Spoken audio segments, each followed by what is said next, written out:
Calábria, terra de antigas tradições, repletas de histórias para contar e com uma natureza exuberante. Aqui viveram gregos, romanos, árabes, bizantinos, normandos. Mas foram os calabreses que conquistaram seus invasores. Porque a Calábria é a terra da acolhida.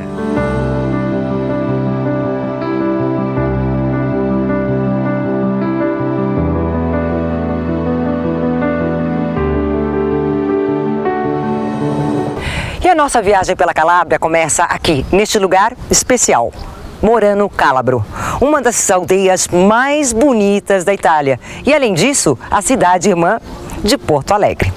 O acordo assinado em 1982 estabelece uma parceria entre os dois municípios e reforça os laços de cooperação econômica e cultural. Cidades irmãs, mas bem diferentes.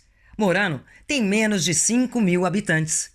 Enquanto em Porto Alegre, a população é de quase 1,5 milhão de pessoas e, entre elas, 20.000 moraneses e seus descendentes. Isso mesmo, na capital gaúcha vivem 4 vezes mais moraneses do que em Morano. A vida aqui é pacata. Dá para passar o tempo conversando com os amigos, apreciando a paisagem. E como se vive a Morano Calabro? Freschissimo e benissimo. Francesco diz que em Morano Calabro o ar é fresco e se vive muito bem. Aqui come-se bem, pizza, salsicha, verdura. Temos tudo. Basta olhar a beleza da cidade, o castelo, a igreja. O splendore che c'ha, guarda il castello, la chiesa. Morano é bella tutto. A cidade é muito antiga. Estima-se que foi fundada no 2º século a.C. O amontoado de construções sobre a montanha é o charme dessa aldeia. Nas ruazinhas, os arcos são como pontes que unem as casas. E tantos becos e tantas escadas. As igrejas de Morano são especiais. Esta é a de São Bernardino de Siena, construída em 1452, 40 anos antes do descobrimento da América. Dentro, há frescos antigos bem conservados. Na igreja de Santa Maria Madalena, a cúpula verde ocre em maiólica se destaca com o céu azul e com o bege da cidade. Essa é a igreja de São Pedro e Paulo, a mais antiga de Morano, construída no ano 1000. Então vamos subir até o topo da montanha e lá do alto mergulhar no tempo. A principal rua de acesso é muito estreita. E com carros estacionados, fica ainda pior. O castelo normando domina a cidade. Ele foi construído há 2.000 anos pelos antigos romanos como uma fortaleza para a defesa. E mais tarde, no século XIII, durante a Idade Média, os normandos aproveitaram a estrutura para erguer o castelo, que hoje está em ruínas. Do alto, a vista é espetacular. A cadeia de montanhas do Parque Nacional do Polino. A moranese Amália Vaca conta que muitos brasileiros vêm a Morano. Todos eles dizem que têm um parente, meu sobrenome é... Eles vão procurar os documentos no cartório. Às vezes não sabem quem são os próprios parentes, às vezes sim. Ela explica que um dos principais eventos de Morano, a festa da Nossa Senhora do Carmo, é comemorada também em Porto Alegre. Esta foto mostra a imagem de Nossa Senhora dos Imigrantes que a Igreja São Pedro e Paulo de Morano Calabro doou à comunidade moranesa em Porto Alegre. Amália diz que as ligações históricas de sangue entre parentes são muito fortes. Ser cidade irmã não é só uma coisa formal, é um vínculo de sangue e família. Nos arredores de Morano, encontramos uma pessoa especial. Adriana Tamburi. Ela é empresária e dona da pousada La Locanda del Parco. Ela conta que nasceu em Morano e tem tios que vivem em Porto Alegre. Nos anos 50, houve uma grande migração de moraneses para o Brasil. E não só para o Rio Grande do Sul. Suas outras tias vivem no estado de São Paulo, uma em São Caetano e a outra em São José dos Campos. Ela esteve em Porto Alegre 5 vezes e se lembra do mural com a imagem de Morano, realizado por alguns empresários moraneses que vivem no Brasil. Adriana se recorda do dia 15 de janeiro de 1982, quando Porto Alegre e Morano se tornaram cidades irmãs. Lo ricorderò sempre con tanta passione e con tanta emozione. Tutto Morano piangeva. Vou lembrar sempre com tanta paixão e emoção, ela diz. Morano inteiro chorava. Tocavam os sinos das igrejas. Foi comovente. Vieram pessoas que não se viam há tantos anos e, depois de tantos sacrifícios, conseguiram retornar e abraçar sua terra. E na terra da Calábria não pode faltar as delícias do paladar.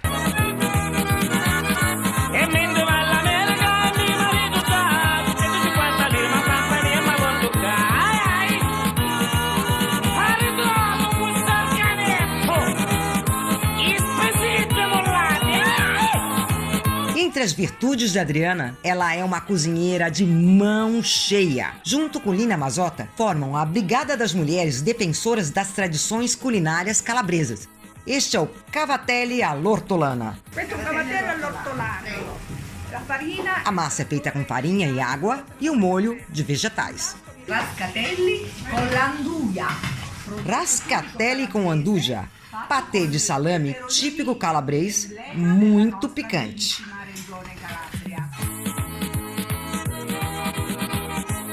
Esta é a frascátula calabrese. Frascátula. É uma receita camponesa feita com ingredientes simples chamados pobres, como verduras de estação, alho, óleo, pimenta, água e farinha para polenta. É servido no pão típico calabrês, rigorosamente feito em casa.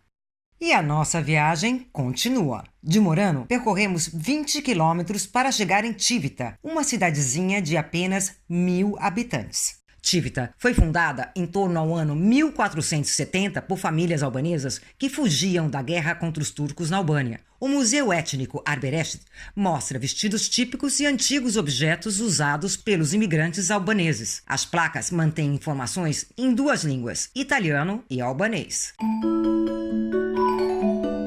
Civita parece um conto de fadas. Aqui, as chaminés têm formas criativas, obras de arte próximas do céu para dar sorte e espantar o mal. Essas são as chamadas casas Codra. Tem janelas como olhos, uma chaminé que parece um nariz e a porta como uma boca. Por isso, também são chamadas as casas que falam. Civita também é conhecida como a Aldeia das Rochas, porque está circundada por montanhas verdes e rochosas. Gaetano Sanguinetti, guia do Parque Nacional do Pollino, explica que em Civita se encontram as montanhas mais altas do sul da Itália, que superam 2.000 metros. O parque é também a maior área protegida do país, com cerca de 200.000 hectares. Estamos em um lugar magnífico, ele diz. A natureza brinca com este lugar, como nas gargantas de Raganello, ribanceiras que formam canyons, com várias cachoeiras. Esta é a Ponte do Diabo.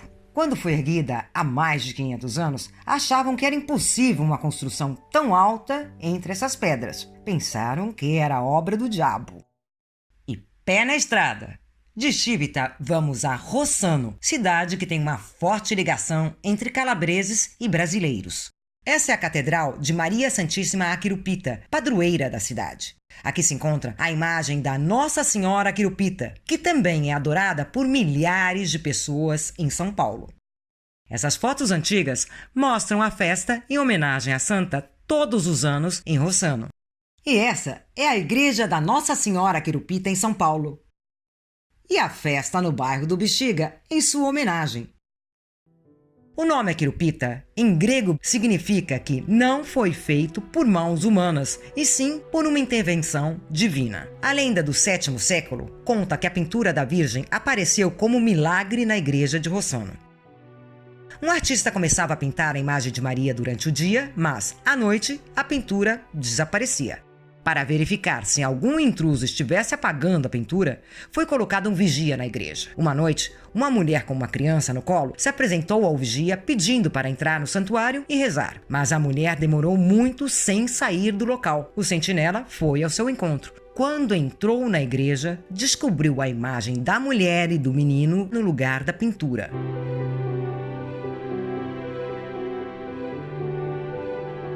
Na sacristia da Catedral de Rossano foi encontrado um precioso manuscrito, o Codex Purpureus Rossanensis, que hoje está no Museu Diocesano.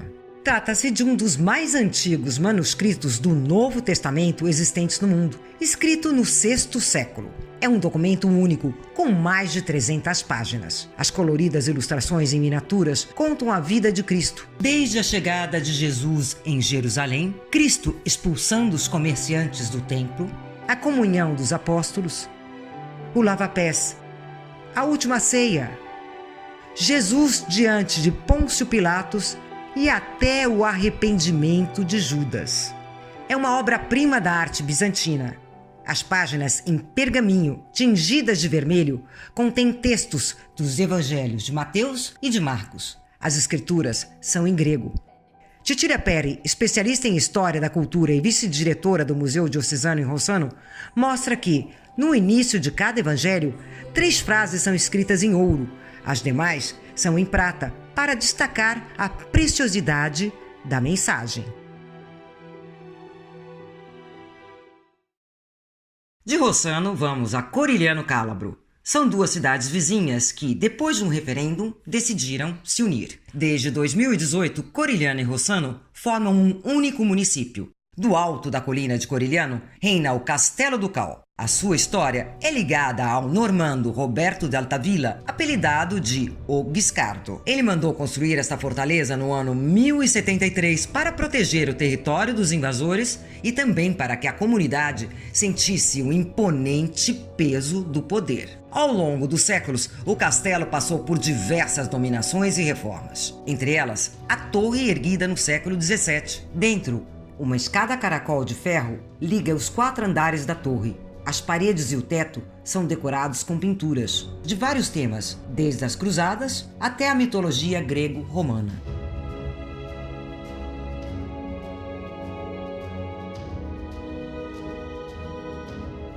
Do alto, a vista é maravilhosa. No castelo, os quartos e salas mantêm os móveis antigos. A cozinha também foi conservada. Este é o Salão dos Espelhos, onde aconteciam as festas. A decoração demonstra a suntuosidade dos nobres da época, como nestes lustres de cristal. O afresco do teto, pintado em torno a 1870, mostra pessoas do alto festejando os convidados. E que honra esse convite para jantar! Olha a gente aí! Bem, já é noite e o castelo se ilumina. Na manhã seguinte, mergulhamos na natureza da Calábria. Este é o Parque Nacional de Sila, uma área de 74 mil hectares absolutamente preservada. Nesta reserva natural vivem vários animais, entre eles o lobo, que é o símbolo do parque. Sou malvado só nas fábulas, diz a placa. Aqui o lobo é protegido por lei. Por estar no topo da cadeia alimentar, estes predadores são fundamentais para a preservação do ecossistema. Hoje, a caça é proibida dentro do parque. Parco Nazionale. Antonello Martino, presidente da Associação Cammina Sila, conta que o Parque Nacional da Sila é um dos maiores bosques da Itália. Estamos no coração da biodiversidade. Dentro do parque vivem animais que só existem aqui. Única. E entre os animais que vivem só aqui está o esquilo preto. Essa espécie única no mundo encontra-se apenas na Calábria e na Basilicata, no sul da Itália. Uma fofura em forma de roedor. Seu nome é Zaccarella, que em dialeto local significa serelepe. Estas imagens do Discovery Italy mostram o Zaccarella perambulando pelo bosque. Dentro do parque está a chamada Floresta dos Gigantes. Um bosque com árvores nativas gigantescas. Elas têm mais de um século de idade. Aqui, qualquer ser humano se sente uma formiguinha. Abbiamo l'insieme di natura e storia. Simona Lobianco explica que este tipo de pinheiro nativo da Calábria é o protagonista da reserva natural. È il protagonista di questa riserva. Poi dal punto di vista Esta cavidade dentro da árvore foi feita muitos anos atrás pelo homem para extrair uma resina particular com diversas utilidades. A exploração da resina deixou as árvores doentes, mas elas ainda resistem para nos acolher e nos abraçar depois de 400 anos. Anche dopo 400 anni. Dentro do parque encontram-se vários lagos. Dá até para fazer um passeio de barco. Na reserva natural da Sila existem 4 lagos. Este aqui é o lago de Arvo. Mas para vocês terem ideia do respeito que eles têm pela natureza, este barco é movido a eletricidade, justamente para não poluir o ambiente.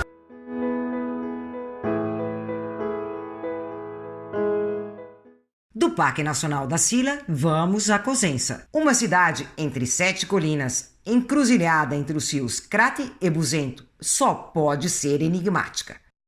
Cosenza guarda mistérios até hoje não desvendados, como o tesouro de um bárbaro que saqueou Roma e um imperador que estudava numerologia já na Idade Média. A sua fundação remonta ao IV século a.C. O território era habitado pelos antigos povos Enótrio e Bruzi, até ser conquistado pelos romanos. O Museu dos Bruzi e Enótrios mostra a história dos povos nativos e peças encontradas em necrópolis vizinhas. Alguns objetos são da pré-história e têm quase 4.000 anos. O museu ha um ruolo sociale. A diretora Maria Cersoso explica que o museu tem uma função social além de educativa. O objetivo é que a comunidade conheça e valorize a própria identidade. Della propria identità. Caminhar pelas ruas de Cosenza é viajar no tempo. Aqui passaram importantes homens que marcaram a história, como o bárbaro Alarico, rei dos visigotos. No V século, ele foi o primeiro líder germânico a tomar Roma e saquear a capital, dando início à decadência do império. Depois de depredar Roma, Alarico viajou para o sul da Itália, onde foi contagiado pela malária. E Alarico, o rei visigoto, morreu aqui em Cosenza, no ano 410. Acredita-se que no túmulo dele havia também um tesouro, do saque de Roma. E que tesouro! Estimado em 25 toneladas de ouro e 150 de prata. Segundo os historiadores, Alarico foi enterrado nas margens do rio Busento, mas não se sabe onde. Recentemente, o local foi escavado, mas até agora nada foi encontrado. A caça ao tesouro continua. Cosenza é também uma cidade mística, ligada a Frederico II, imperador do Sacro Império Romano Germânico na Idade Média. Ele acreditava no símbolo dos números.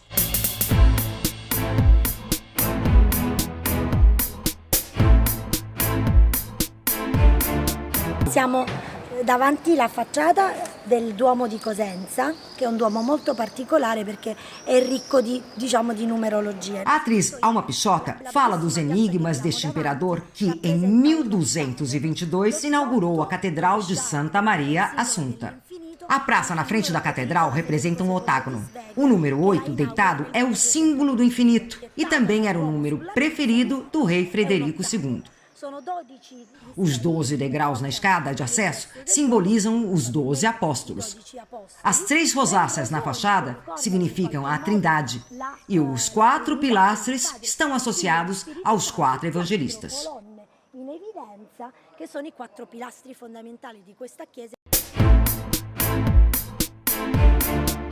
Do alto da colina de Pancrácio, Frederico II mandou reconstruir o castelo normando Svevo, depois que a fortaleza medieval havia sido destruída por um terremoto.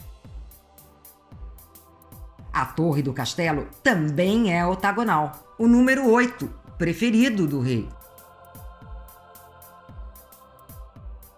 Dentro, alguns detalhes da arquitetura da Idade Média.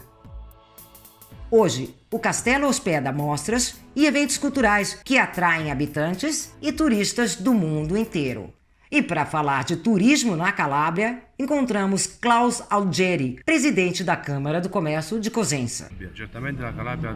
A Calábria é uma terra de contrastes, com problemas como várias cidades do mundo inteiro.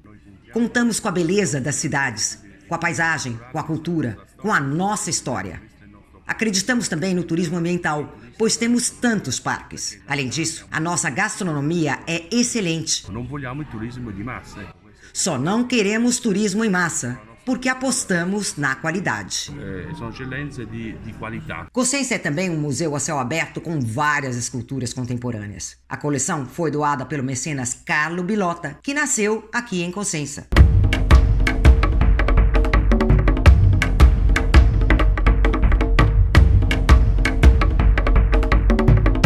De Cosenza, partimos para Paula, no litoral do Mar Tirreno da Calábria. Nos arredores da cidade tem um lugar especial, o Santuário de São Francisco de Paula, padroeiro da Calábria. Proclamado o santo há 500 anos, Francisco de Paula conta com fiéis no mundo inteiro. No Brasil, 2 cidades têm o seu nome: São Francisco de Paula, em Minas Gerais, e no Rio Grande do Sul. Ambas são chamadas carinhosamente de São Chico.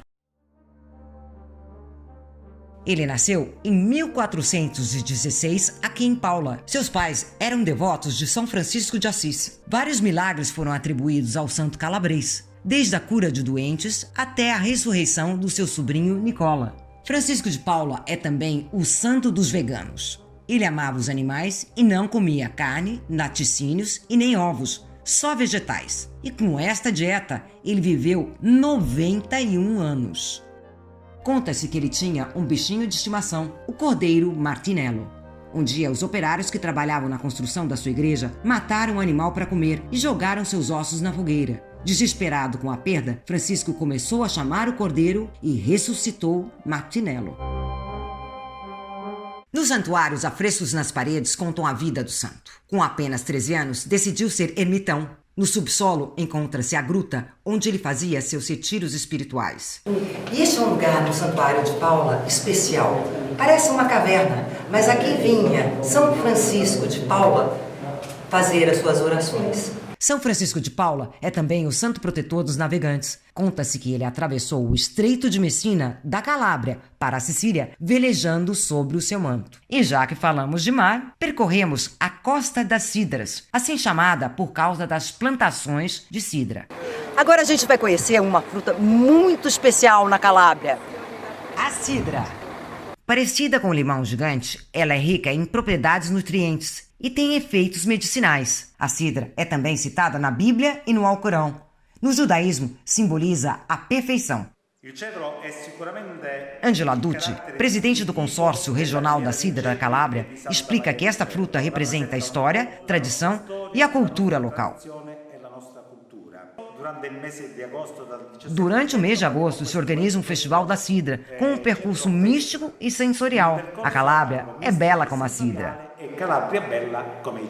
A Calábria é bela mesmo. E na Costa das Cidras, vamos a San Nicola Arcella. Além da conta que Enéas, personagem da mitologia greco-romana, passou por aqui depois da queda de Troia. Essa é a Torre Sarracena, construída há mais de 500 anos durante a dominação espanhola para se proteger dos piratas. A história junto com a beleza. A Ilha de Dino, as grutas, um pedaço de paraíso incontaminado. E a nossa viagem termina aqui, neste intenso azul do Mar da Calábria. Conhecemos castelos, um imperador misterioso, a lenda do tesouro de um bárbaro, a deliciosa cozinha, um antigo manuscrito único no mundo, as casas que falam e animais que só existem aqui. Vimos as profundas ligações entre calabreses e brasileiros, nas igrejas, nas cidades, na cultura. E, sobretudo, conhecemos pessoas que fazem da Calábria a terra da acolhida.